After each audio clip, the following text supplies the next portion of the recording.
Bonsoir Célia. Bonsoir. Nous sommes le 8 mars, journée internationale des droits des femmes. L'égalité homme-femme, la parité, grande cause du quinquennat décidée par Emmanuel Macron. Oui, il l'avait annoncé en novembre dernier.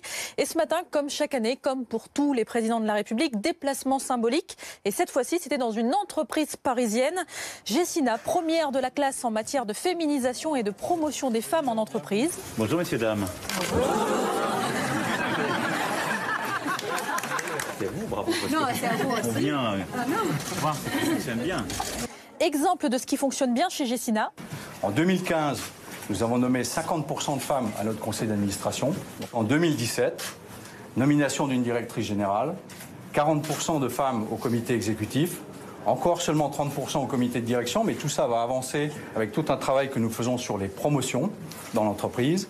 Et exemple à l'appui, le président de la République va ainsi dérouler son discours sur l'importance de laisser de la place aux femmes et de les faire évoluer. Monsieur le Président, la lutte contre l'inégalité professionnelle, c'est avant tout une question de volonté, finalement. C'est une question de volonté, bien sûr. Quand c'est décidé au sommet de l'entreprise, quand il y a une volonté, à ce moment-là, les pratiques changent. Et c'est à la fois un devoir politique, moral, mais c'est aussi bon pour les entreprises. Les entreprises où il y a de l'égalité hommes-femmes, ce sont des entreprises qui innovent davantage, qui réussissent davantage, qui sont plus durables, parce qu'elles ont des équilibres qu'elles ont su préserver ou reconstruire. Embaucher des femmes, c'est le message d'Emmanuel Macron aux entreprises. Mieux, il a annoncé un renforcement des sanctions financières pour contrer les inégalités salariales et il a même mis en place ce qu'on appelle le name and shame, principe qui vise à rendre public les noms des entreprises qui font le moins d'efforts sur le sujet. La stigmatisation fait changer les comportements parce que personne n'a envie d'avoir le bonnet d'âne de la classe en la matière. Nous aussi, on aime bien le principe du name and shame.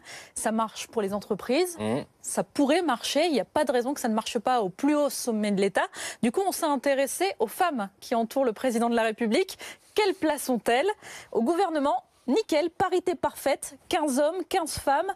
À l'Assemblée, le groupe En Marche est le plus féminin. 47% de femmes sous l'impulsion du candidat Macron. Ce que je veux, c'est que dans la moitié des circonscriptions gagnables, vraiment, on présente des femmes candidates. Donc réveillez-vous. Belle vitrine, mais si on gratte un peu et qu'on se rapproche du cœur du pouvoir élyséen, dans le cabinet du président, on compte une seule femme sur 11 hommes aux principaux postes. On souhaite bon courage à Anne de Bézère, secrétaire générale adjointe du président pour les réunions de cabinet. Super. Plus largement, sur les 41 conseillers, on compte 16 femmes autour d'Emmanuel Macron. On prend de la hauteur. Voici la vue d'ensemble pour résumer. On a Emmanuel Macron, président de la République, Édouard Philippe, Premier ministre, Benjamin Griveaux, porte-parole du gouvernement, François de Rugy, président de l'Assemblée nationale, Richard Ferrand, président du groupe La République En Marche à l'Assemblée, François Patria, président du groupe La République En Marche au Sénat. Bref, c'est que des bonhommes.